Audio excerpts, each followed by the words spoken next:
Hi there, this is the Smyslov Seret line in the Tolush Gambit of the Slav defence from the games Tolush against Smyslov in 1947 and also Grizou against Jean-Luc Seret in 1981. This opening is named after Efim Geller and Alexander Tolush, who both regularly employed it.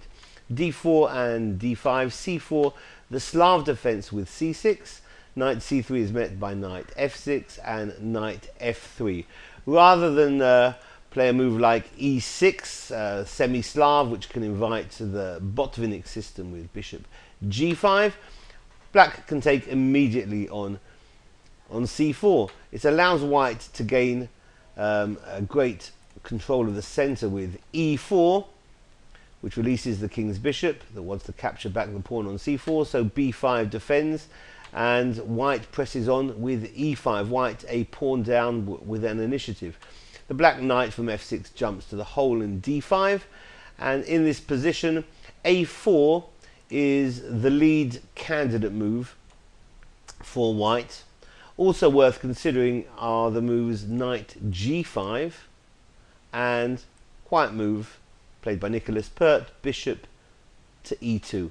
But a4 by far the most popular move for white here, and here in response black has a large array of candidate moves from which to choose, the main ones being queen to a5, a6 and knight c7, all worth consideration. But the move we're looking at here is bishop e6, defending the knight again on d5.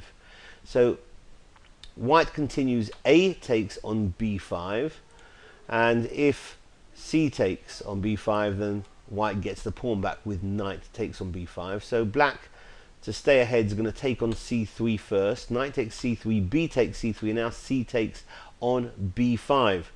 Now white plays knight g5, happy to trade with that bishop on e6, but that bishop wants to remain on the board, so bishop to d5 allows white this tricky little move, e6. That's really going to weaken the black's pawn structure after f takes on e6.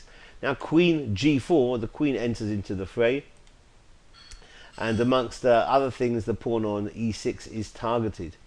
So this is the position from which the games that we're following here, they both departed.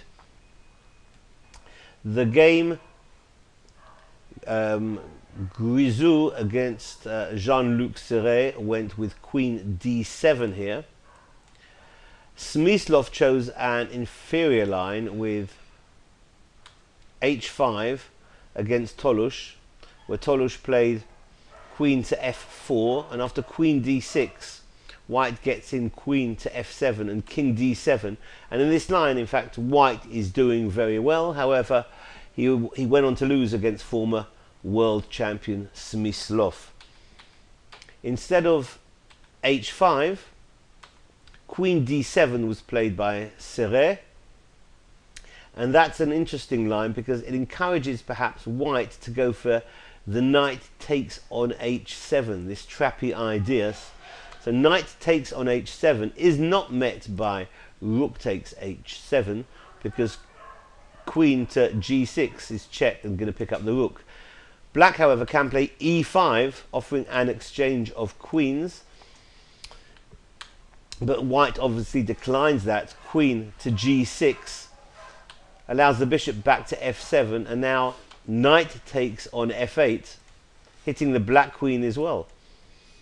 But after bishop takes on g6 and knight takes on d7 and knight takes on d7, black has come out of the opening marginally ahead, so that's got to be good for black.